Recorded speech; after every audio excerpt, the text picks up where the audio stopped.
Hello बच्चों, चलिए प्रश्न पढ़ते हैं।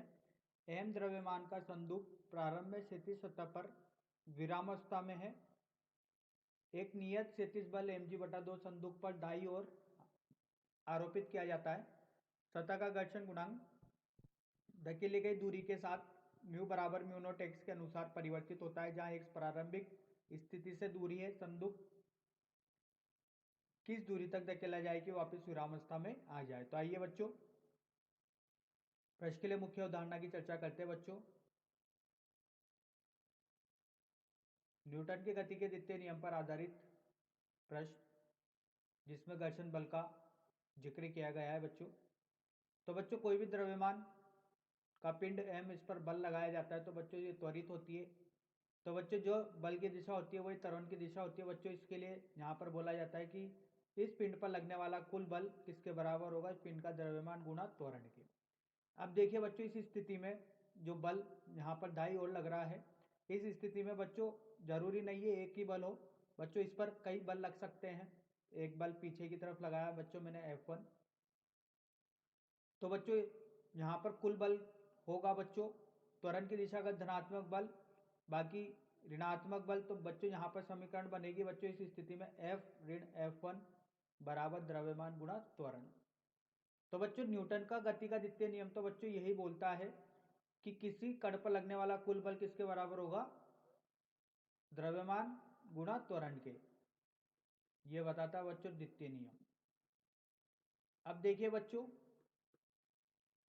इस मुख्य उदाहरण के आधार पर प्रश्न को हल करते हुए दी गई स्थिति का निर्माण करते हैं। बच्चों एक पिंड है जिसका द्रव्यमान m है, इस पर बल लगाया जाता है बच्चों mg/2 का। तो बच्चों इसका जो घर्षण गुणांक है वो म्यू, ये म्यू परिवर्तित होता है बच्चों म्यू नॉट एक्स के साथ, मतलब दूरी के साथ परिवर्तित होता है। देखिए बच्चों ये सतह है, जब इसको यहाँ पर लाते हैं तो बच्चों इसका प्रारंभिक वेग कितना है, शून्य। तो अंतिम वेग भी इसका कितना होगा, शून्य, क्योंकि इसको रोकना है।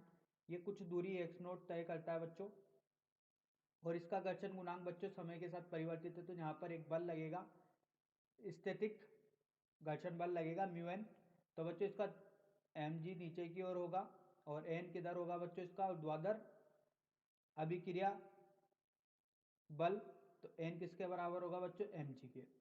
अब देखिए बच्चों, इस स्थिति में जब यहाँ पर इसकी स्थिति शून्य पर थी तो इसके लिए यहाँ पर घर्षण बल कितना हो गया, शून्य, ठीक है। लेकिन अगर कुछ दूरी की स्थिति की बात की जाए तो यहाँ पर घर्षण बल होगा बच्चों म्यू बराबर म्यू नॉट एक्स से दिया जाएगा, एन बराबर एम जी से। तो बच्चों यहाँ से जो घर्षण बल बनेगा वो क्या बनेगा, एफ बराबर mu M G, mu N के बराबर होता है बच्चों ये। तो एन किसके बराबर था, एम जी के। तो यहाँ से देखिए म्यू म्यू नॉट एक्स है तो mu naught X M G हो जाएगा बच्चों यहाँ से। अब देखिए बच्चों, न्यूटन के द्वितीय नियम से समीकरण बनाते हैं बच्चों। न्यूटन का द्वितीय नियम, इससे समीकरण बच्चे बनेगी। देखिए ये होगा एम ए बराबर कुल बल बराबर किसके होगा बच्चों, द्रव्यमान गुणा त्वरण के, जैसा अपन ने यहाँ पर मुख्य उदाहरण में देखा है। तो बच्चों इस पर कुल बल कितना है, mg/2 दाई ओर, ये धनात्मक हो क्योंकि त्वरण भी किधर होगा, इधर की तरफ होगा। ऋणात्मक बच्चों, ऋणात्मक यहाँ पर घर्षण बल है, उसका मान है mu naught X M G. तो देखिए बच्चों यहाँ से त्वरण का मान होगा बच्चों g/2 ऋण जी म्यू नॉट एक्स के बराबर होगा बच्चों। आज देखिए बच्चों, अगर इस स्थिति में बात की जाए तो त्वरण बराबर होगा बच्चों dv/dt से। तो यहाँ से बच्चों dv/dx से मल्टीप्लाई और ds से बच्चों भाग करते हैं तो यहाँ से मिलेगा बच्चों a बराबर v dv/dx। यहाँ पर लिखते हैं बच्चों v dvx का मान कितना है, g/2 ऋण g म्यू नॉट एक्स। त्वरण का मान ये था, त्वरण को v dvx लिखा तो इसको लिखते हैं बच्चों v dv बराबर g/2 ऋण g mu naught x dx। अब देखिए बच्चों, दोनों तरफ समाकलित करते हैं। जब प्रारंभ में वेग कितना है, शून्य, और अंतिम में वेग कितना हो गया बच्चों, v नॉट हो गया। प्रारंभिक स्थिति इसकी शून्य है, अंतिम स्थिति कितनी हो गई, x नॉट हो गई। देखिए बच्चों, यहाँ पर दूरी कितनी तय करी, एक्स नोट। अब बच्चों यहाँ पर मैं वी नोट वेग मान लेता हूँ, इसको बाद में कितना रखना है, शून्य रखना है, लेकिन प्रारंभिक स्थिति में शून्य और अंतिम स्थिति में मैंने कितना माना, वी नोट माना। तो देखिए बच्चों, जब यहाँ पर इसको समाकलित करेंगे तो ये मिलेगा बच्चों वी नोट का वर्ग बटे 2 बराबर जी बटे 2 एक्स नोट ऋण G mu naught x note वर्ग बटे 2। तो देखिए बच्चों, ये समाकलित करने पर और मान रखने पर, इसकी सीमाएं रखने पर ये मिला है। देखिए, अब देखिए बच्चों, विरामावस्था में लाना है तो इसका वेग कितना होगा, शून्य होगा।